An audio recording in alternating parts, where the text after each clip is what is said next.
गरीब लड़की के जादुई लंबे बाल। ये कहानी भरतपुर नाम के एक छोटे से शहर की है, जहाँ 10 साल की प्रिया अपने माता पिता के साथ रहती थी। प्रिया एक सरकारी स्कूल में पढ़ती थी। प्रिया जब पैदा हुई थी तब से ही उसकी माँ ने उसके बाल कभी नहीं कटवाए थे, इसलिए उसके बाल बहुत ही लंबे और खूबसूरत थे। लेकिन उसका रंग बहुत काला था, इस वजह से उसके स्कूल के बच्चे उसे बहुत चिढ़ाते थे। एक दिन प्रिया स्कूल से रोते हुए घर आई।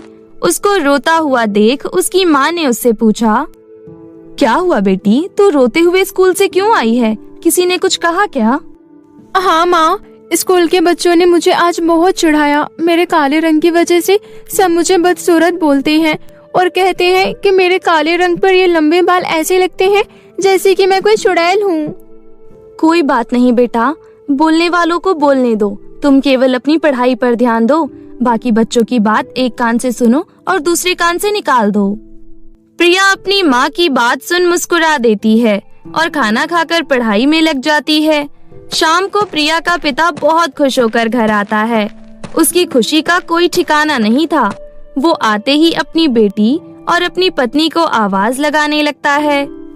शांति, अरे ओ शांति, कहाँ हो? जल्दी इधर आओ और प्रिया बिटिया को लेकर आना। मोहन की आवाज सुन शांति और प्रिया उसके पास आती हैं। फिर शांति कहती है, क्या बात है जी, इतना हल्ला क्यों कर रहे हैं? अरे हल्ला क्यों ना करूं, बात ही कुछ ऐसी है। तुम्हें पता है, 1 महीने पहले हमने प्रिया का जो WES का फॉर्म भरा था, उस फॉर्म में हमारी बिटिया का नाम आ गया है। तुम जानती हो, हमारे घर के पास जो बहुत बड़ा प्राइवेट स्कूल है ना, उसमें। क्या आप सच कह रहे हैं? अब हमारी बिटिया इतने बड़े स्कूल में पढ़ेगी और वो भी फ्री में?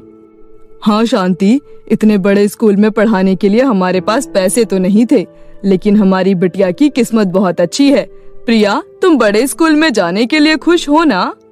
प्रिया उदास होकर बैठ जाती है और अपने पिता का कोई जवाब नहीं देती।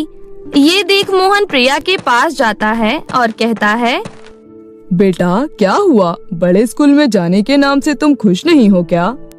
नहीं पापा, मेरे पुराने स्कूल में सारे बच्चे मेरा इतना मजाक बनाते थे और ये तो इतना बड़ा स्कूल है, यहाँ पता नहीं बच्चे मेरे साथ कैसा व्यवहार करेंगे। मुझे बड़े स्कूल में नहीं जाना पापा। नहीं प्रिया, तुम गलत सोच रही हो। बड़े स्कूल में तुम्हारा कोई मजाक नहीं बनाएगा, समझी तुम? वहाँ पर पढ़कर तुम एक दिन बहुत बड़ी अफसर बनोगी। तुम अफसर बनना चाहती हो ना? हाँ।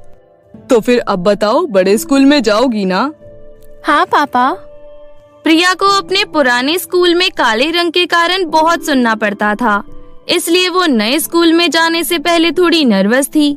लेकिन अपने माता पिता के समझाने पर वो स्कूल जाने के लिए तैयार हो जाती है। अगले दिन मोहन प्रिया को नए वाले स्कूल में छोड़ आता है। वहाँ सभी बच्चे प्रिया को घूर घूर कर देख रहे थे। सबसे नजरें चुराकर प्रिया अपनी क्लास में जाती है। सभी बच्चे उसको देखकर जोर जोर से हंसने लगते हैं। तभी एक बच्ची कहती है, अरे ये नई लड़की कितनी ज्यादा काली है और इसके लंबे बाल तो देखो, ऐसा लग रहा है कोई चुड़ैल है। हमारी क्लास में लगता है भूत आ गया, भागो। सभी बच्चे क्लास से बाहर भागने लगते हैं। तभी टीचर आ जाती है और सभी बच्चों को क्लास में बैठाती है। ये क्या शोर मचा रखा है तुम लोगों ने? शांति से अपनी अपनी सीट पर बैठो। और लड़की, तुम, क्या नाम है तुम्हारा? टीचर की इस तरह कड़क आवाज सुनकर प्रिया डर जाती है और कुछ नहीं कहती। तब टीचर गुस्से में प्रिया से कहती है, काली के साथ साथ गूंगी भी हो क्या? तुम्हें सुनाई नहीं दे रहा मैं क्या कह रही हूँ? वो मैम, मेरा।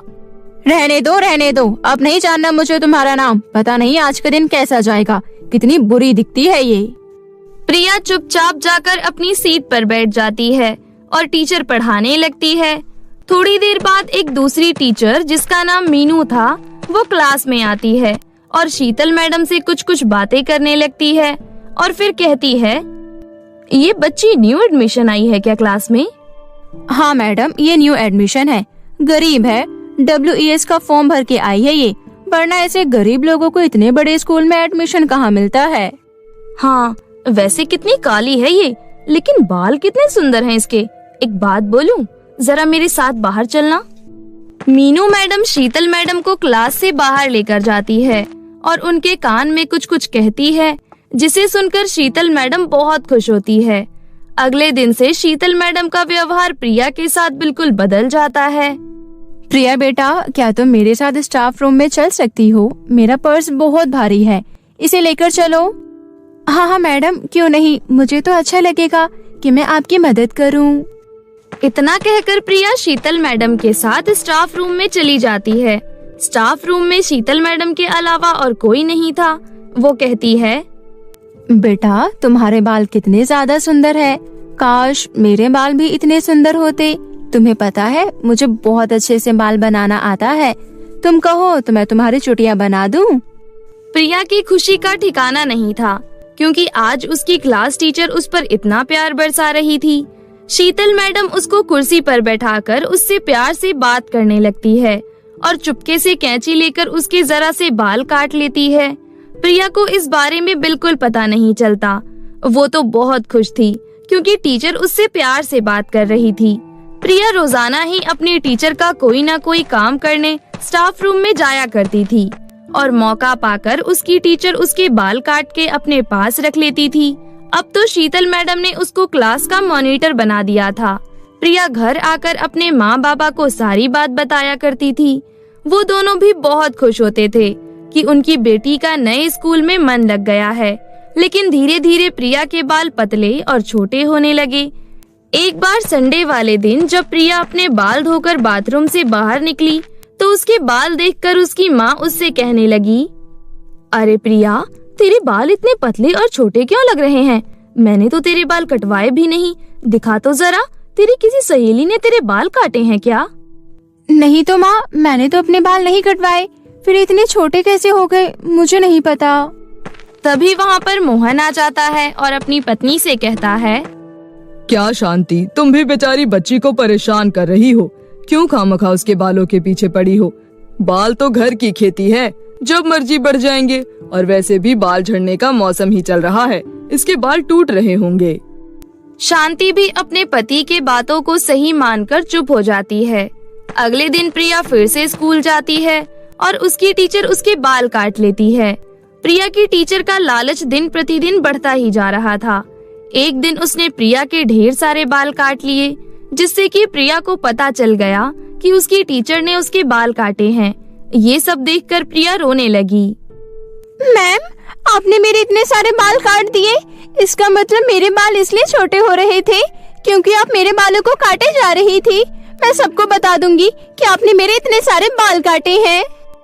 तभी वहाँ पर मीनू मैडम भी आ जाती है और वो शीतल मैडम से कहती है, अरे शीतल मैडम, इस लड़की की तो बहुत लंबी जुबान है, ये तो हमारी पोल खोलने की बात कर रही है। ऐसे कैसे हमारी पोल खोल देगी ये? सुन लड़की, अगर तूने किसी को भी इस बारे में बताया तो मैं तुझे इस स्कूल से निकलवा दूंगी, समझी? और फिर तुझे किसी भी स्कूल में एडमिशन नहीं मिलेगा। चुपचाप से हमें तेरे सारे बाल काटने दे। प्रिया कुछ नहीं बोलती और केवल रोने लगती है। मीनू मैडम और शीतल मैडम मिलकर उसको पूरा टकला कर देते हैं और उसके बालों को एक बैग में भर लेते हैं। छुट्टी होने पर प्रिया रोते रोते घर की तरफ जाने लगती है। वो एक सुनसान सड़क पर चली जा रही थी। चलते चलते वो सड़क किनारे बैठकर रोने लगती है। अब मैं क्या करूंगी? मेरे सारे बाल टीचर ने काट लिए और मुझे टकला कर दिया। अगर मैंने टीचर की शिकायत किसी से भी की तो वो मुझे स्कूल से निकलवा देंगी। मेरा ऐसा रूप देखकर मेरी माँ और बाबा कितने दुखी होंगे। अब मैं क्या करूं? मुझे कुछ समझ नहीं आ रहा। कौन मेरी मदद करेगा? ऐसा कहकर प्रिया रोने लगती है। तभी वहाँ पर एक सुंदर सी परी प्रकट होती है और कहती है, मैं तुम्हारी मदद करूंगी प्रिया। मैं एक जादुई परी हूँ। मैं तो पृथ्वी लोक पर भ्रमण करने आई थी, पर मुझे तुम दिख गई। फिर मैंने तुम्हारी बात सुनी और तुम्हें रोते हुए देखा तो मैं यहाँ आ गई। तुम बताओ मुझे, तुम्हें क्या परेशानी है? फिर प्रिया उस परी को अपनी सारी दुख भरी कहानी सुनाती है। फिर परी प्रिया के सर पर हाथ रखती है और उसके बाल पहले की तरह लंबे और घने हो जाते हैं और वो बहुत खूबसूरत भी हो जाती है। ये देखकर प्रिया बहुत खुश होती है और फिर एकदम से उदास भी हो जाती है। तब परी कहती है, उदास मत हो प्रिया, अब जो भी तुम्हारे बाल काटने की कोशिश करेगा वो टकला हो जाएगा और उसके बाल तभी वापस आएंगे जब वो अपनी गलती कबूल करेगा और सबको सच्चाई बताएगा। तुम्हारे बाल काटने वाले की यही सजा है। आपका बहुत बहुत शुक्रिया परी माँ, आप कितनी अच्छी हो। तुम भी तो बहुत अच्छी हो प्रिया। अच्छा, अब मैं चलती हूँ, मुझे देरी हो रही है। ऐसा कहकर परी अदृश्य हो जाती है और प्रिया खुशी खुशी घर आ जाती है। उसकी माँ उसका गोरा रंग देखकर हैरान हो जाती है। तब प्रिया अपने माँ बाबा को सारी बात बताती है कि किस तरह एक परी ने उसकी मदद की। अगले दिन प्रिया स्कूल जाती है।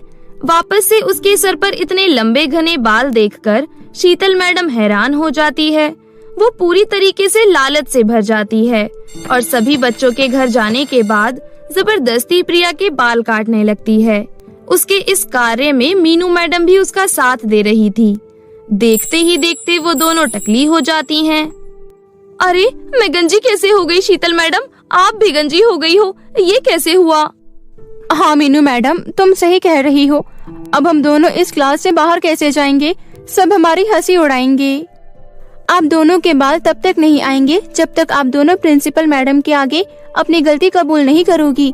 परी माँ ने आप दोनों के बाल छीन लिए। अब आया मजा? मेरे बाल काट कर आप कितना खुश हो रही थी ना। मैं अभी प्रिंसिपल मैडम को सारी बात बताती हूँ। प्रिया प्रिंसिपल मैडम और बाकी स्टाफ टीचर्स को बुला कर लाती है और सबसे उन दोनों टीचरों की शिकायत करती है। अपने बाल वापस पाने के लिए वो दोनों अपनी गलती स्वीकार कर लेती हैं, जिस कारण प्रिंसिपल मैडम को उन पर बहुत गुस्सा आता है।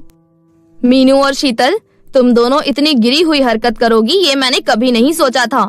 मैं तुम दोनों को अभी के अभी स्कूल से निकाल रही हूँ और तुम्हारे खिलाफ पुलिस कंप्लेंट भी करूंगी ताकि तुम्हारी सारी डिग्री रद्द हो जाए और आगे से तुम्हें किसी स्कूल में पढ़ाने का मौका ना मिले। ऐसा कहकर प्रिंसिपल मैडम वहाँ से चली जाती है। शीतल मैडम और मीनू मैडम के बाल तो वापस आ जाते हैं, लेकिन अब उनकी नौकरी उनके हाथ से चली गई थी। असल में वो दोनों बाल का व्यापार करती थीं। जगह जगह से बाल इकट्ठा करके वो उनसे बहुत पैसा कमाती थीं और इसी लालच के कारण आज उनकी नौकरी चली गई। परिवार और समाज में उनकी खूब थू-थू हुई और दूसरी तरफ अब प्रिया खूबसूरत हो चुकी थी तो सभी क्लास के बच्चे और दूसरी टीचर्स उससे बहुत प्यार से बात करते थे। सौतेली बेटी। एक गांव में मीना अपनी सौतेली माँ कुसुम और अपने पिता राम प्रताप के साथ रहा करती थी। मीना अपनी सौतेली माँ के साथ बहुत बुरा व्यवहार करती थी। वैसे तो सौतेली माँ ही अपनी बेटियों के साथ बुरा व्यवहार करती है, पर यहाँ पर उल्टा था। कुसुम अपनी सौतेली बेटी मीना को काफी प्यार करती थी, पर मीना ही अपनी सौतेली माँ से बहुत ज्यादा उल्टा सीधा कहती थी और उसके साथ बहुत बुरा व्यवहार करती थी, जिस वजह से कुसुम काफी ज्यादा परेशान रहती थी। पर कभी भी कुसुम ने ये बात अपने पति राम प्रताप को भी नहीं बताती थी, क्योंकि उसे पता था यदि वो ऐसा करेगी तो बाप और बेटी के रिश्ते खराब हो सकते हैं। और एक दिन की बात है, कुसुम खाना बनाकर रसोई से बाहर आई तो उसने अपनी बेटी मीना से कहा, मीना, खाना बन गया है, तुम खाना खा लो। नहीं, मुझे आपके हाथ का कुछ भी नहीं खाना है। आपने मेरी माँ की जगह ली है। मैं तो आपके हाथ का पानी भी नहीं पीऊंगी। अरे, तुम ऐसे क्यों कह रही हो? तुम्हारी माँ के जाने के बाद मैंने ही तो तुम्हें पाल पोस कर बड़ा किया है। आखिर मैं तुम्हारी सौतेली माँ ही सही, पर मैं तुम्हें बहुत प्यार करती हूँ। मुझे पता है कि आप मुझसे कितना प्यार करती हैं। ज्यादा हमदर्दी जताने की जरूरत नहीं है। मुझसे दूर ही रहा कीजिए, इसी में आपकी भलाई है। वो तो मैं पिताजी की वजह से आपको झेल रही हूँ, वरना मैं आपको कब का इस घर से बाहर निकाल देती। अरे, तुम ऐसे क्यों कह रही हो? आखिर मैं तुम्हारी माँ हूँ। तुम्हें मुझसे इस तरह बात नहीं करनी चाहिए। भले ही तुम मुझे माँ ना मानो, पर कम से कम प्यार से बात तो कर ही सकती हो। मुझे आपके साथ कैसे भी बात नहीं करनी है। आप यहाँ से जा सकती हैं। तभी वहाँ पर मीना के पिता राम प्रताप आ जाते हैं और वो उन दोनों की बातों को सुन लेता है और वो मीना से कहता है, ये तुम क्या कर रही हो? तुम्हें अपनी माँ से इस तरह बात नहीं करनी चाहिए। आखिर ये तुम्हारी माँ है। भले ही ये तुम्हारी सौतेली माँ है, पर इसी ने तुम्हें पाल पोस कर इतना बड़ा किया है। हाँ, मुझे पता है। आप इनकी ज्यादा तरफदारी मत कीजिए। आप हमेशा इनकी ही तरफदारी करते हो और मुझ पर चिल्लाते रहते हो। अरे नहीं मीना, ये तुम पर चिल्ला नहीं रहे हैं, बल्कि तुम्हें समझा रहे हैं। आप तो चुप ही रहिए, ये सब आपकी वजह से ही होता है। ना आप हमारी जिंदगी में आई होती, ना ही पिताजी मुझ पर इतना चिल्लाते। और ये कहकर मीना वहाँ से चली जाती है। मीना के जाने के बाद कुसुम बहुत ज्यादा दुखी हो जाती है। कुसुम को दुखी देखकर राम प्रताप कुसुम से कहता है, तुम दुखी मत हो, मैं मीना को समझाऊंगा कि वो तुम्हारे साथ ऐसा व्यवहार ना किया करे। नहीं, आप उससे कुछ मत कहना, वरना वो मुझसे और ज्यादा गुस्सा हो जाएगी। वैसे भी वो हमेशा मुझसे गुस्सा ही रहती है। और ये कहकर कुसुम वहाँ से चली जाती है। धीरे धीरे समय गुजरता है और समय के साथ मीना का व्यवहार बिल्कुल भी नहीं बदलता है और वो हमेशा कुसुम के साथ बुरा व्यवहार करती थी। और एक दिन की बात है, मीना अपने घर पर बैठी हुई थी। तभी उसके घर पर उसकी दोस्त सीमा आई। सीमा मीना की बहुत अच्छी दोस्त थी। सीमा को देखकर कुसुम भी बहुत ज्यादा खुश हो गई और वो सीमा के लिए नाश्ता लेकर आई। इस पर मीना ने कुसुम से कहा, मैंने आपसे कितनी बार मना किया है कि आप मेरे सामने मत आया कीजिए, पर लगता है आपको समझ नहीं आता, इसलिए आप बार बार मेरे सामने आ जाती हैं। अरे बेटा, मैं तो बस सीमा के लिए नाश्ता लाई थी, तुम मुझसे इस तरह बात क्यों कर रही हो? हाँ मीना, तुम्हारी माँ बिल्कुल सही कह रही है, वो तो मेरे लिए नाश्ता ही तो लेकर आई थी। तुम्हें इस तरह अपनी माँ से बात नहीं करनी चाहिए, आखिर वो तुम्हारी माँ है। मुझे पता है कि वो मेरी माँ है, पर वो मेरी सौतेली माँ है, इसलिए तुम तो शांत ही रहो। तुम्हें नहीं पता कि सौतेली माँ कैसी होती है। मुझे सब कुछ पता है और मैं देख भी रही हूँ। भले ही वो तुम्हारी सौतेली माँ है, पर वो तुम्हारे साथ बुरा व्यवहार नहीं करती है, बल्कि वो तुम्हारे साथ अच्छा ही व्यवहार करती है, जबकि तुम उनके साथ बहुत ही बुरा व्यवहार करती हो और ये जताती हो कि तुम उनकी सौतेली बेटी हो। मुझे तुम्हारी कोई बात नहीं सुननी, और हाँ, तुम यहाँ से जा सकती हो। और ये कहकर मीना अपनी दोस्त सीमा को घर से भगा देती है, जिससे सीमा गुस्सा होकर वहाँ से चली जाती है और वो मीना से अपनी दोस्ती भी तोड़ देती है। सीमा के जाने के बाद मीना को बहुत तेज गुस्सा आ जाता है और वो कुसुम से कहती है, ये सब आपकी वजह से हुआ है। आपने ही मेरी दोस्त को गुस्सा कर दिया। आप यही तो चाहती थी कि मुझसे कोई ना बात करे, तो अब देख लो ऐसा ही हो रहा है। नहीं बेटा, तुम गलत समझ रही हो। तुम्हें इतना ज्यादा गुस्सा नहीं करना चाहिए, ये सब तुमने खुद ही किया है। पर मीना ने अपनी माँ की एक भी बात नहीं सुनी और गुस्से में आकर उसने उनके हाथ में एक डंडा मार दिया, जिससे कुसुम के हाथ में चोट आ गई।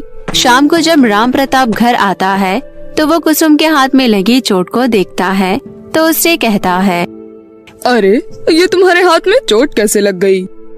अरे मैं सीढ़ियों से गिर गई थी, इसी वजह से ये चोट लग गई थी। आप खाना खा लीजिए, मैंने खाना लगा दिया है। और ये कहकर कुसुम अपने पति को खाना देती है और राम प्रताप खाना खाकर वहाँ से चला जाता है और कुसुम अपने काम में लग जाती है। मीना कुसुम के साथ बिल्कुल भी सही से पेश नहीं आती थी और न ही वो उनके साथ घर का काम करवाती थी। वो सिर्फ अपने कमरे में मोबाइल चलाती रहती थी और इस बात से राम प्रताप भी अनजान नहीं था, पर वो ये सोचकर उसे छोड़ देता था कि वो उसकी इकलौती बेटी है। एक दिन की बात है, मीना अपनी माँ पर बिना फालतू में चिल्ला रही होती है और तभी वो कुसुम पर हाथ उठा देती है और ये सब राम प्रताप देख लेता है और राम प्रताप अपनी बेटी मीना से कहता है, तुम्हें शर्म नहीं आती है? तुम अपनी माँ पर हाथ उठा रही थी, आज तक कुसुम ने तुम पर हाथ नहीं उठाया, तो तुम्हारी हिम्मत कैसे हुई कुसुम पर हाथ उठाने की? ये सुनकर मीना बहुत ज्यादा घबरा जाती है, क्योंकि उसे नहीं पता था कि राम प्रताप घर पर ही था। वो तो सोच रही थी राम प्रताप बाहर गया है और इसी वजह से उसने कुसुम पर हाथ उठा दिया था, क्योंकि उस दिन भी कुसुम ने राम प्रताप को नहीं बताया था कि मीना ने उस पर हाथ उठाया और इसी वजह से मीना को बढ़ावा मिल गया था। और ये सुनकर मीना ने अपने पिता से कहा, नहीं पिताजी, आप गलत सोच रहे हैं। मैं माँ पर हाथ नहीं उठा रही थी, बस मैं तो उन्हें समझाने की कोशिश कर रही थी। नहीं, मैंने अपनी आंखों से देखा है कि तुम कुसुम पर हाथ उठा रही थी। मुझे शर्म आती है कि तुम मेरी बेटी हो। मैं तो सोचता था कि माँ ही सौतेली होती है, पर आज पता लग गया कि बेटी भी सौतेली होती है। आज तुमने साबित कर दिया कि तुम सौतेली बेटी हो। नहीं पिताजी, आप मुझे माफ कर दीजिए। आप मुझसे इस तरह बात मत कीजिए। हाँ, मीना एकदम ठीक कह रही है, आप उसे माफ कर दीजिए। अभी वो बच्चे ही तो है, आपको उससे ऐसे बात नहीं करनी चाहिए। तुम तो शांत ही रहो, ये सब तुम्हारी वजह से ही हुआ है। इसका मतलब उस दिन मीना ने ही तुम्हारे हाथ में डंडा मार दिया था और तुमने मुझे भी नहीं बताया, इसलिए तो मीना को इतना बढ़ावा मिल गया ना। पर आज नहीं, आज इसे बता कर ही रहूंगा और समझाऊंगा कि ये जो करती है वो गलत है। ये सुनकर मीना बहुत ज्यादा दुखी हो जाती है और रोने लगती है। इस पर कुसुम अपने पति से कहती है, आप मीना को माफ कर दीजिए। जब मैं उससे कुछ नहीं कहती हूँ तो आप भी उससे मत कुछ कहिए। प्लीज आप मीना को माफ कर दीजिए। कुसुम के ज्यादा कहने पर राम प्रताप मीना को माफ कर देता है और मीना से कहता है, देखो, ये भले ही तुम्हारी सौतेली माँ है, पर ये तुमसे कितना प्यार करती है। हर सौतेली माँ बुरी नहीं होती, तुम्हें ये बात समझनी चाहिए बेटी। मुझे माफ कर दीजिए पिताजी, मुझसे बहुत बड़ी गलती हो गई। और ये कहकर मीना ने कुसुम से भी माफी मांगी। इस पर कुसुम ने मीना से कहा, तुम मुझसे माफी मत मांगो, बस मैं ये चाहती हूँ कि तुम मेरे साथ अच्छा व्यवहार करा करो। भले ही मैं तुम्हारी सगी माँ नहीं हूँ, पर मैं तुम्हारा बुरा नहीं चाहती हूँ। ये सुनकर मीना अपनी सौतेली माँ के गले लग जाती है और ये सब देखकर राम प्रताप बहुत ज्यादा खुश हो जाता है और अब वो तीनों अपनी जिंदगी आराम से जीने लगते हैं। और अब मीना अपनी सौतेली माँ से कुछ भी नहीं कहा करती थी और उससे अपनी सगी माँ की तरह ही प्यार करती थी।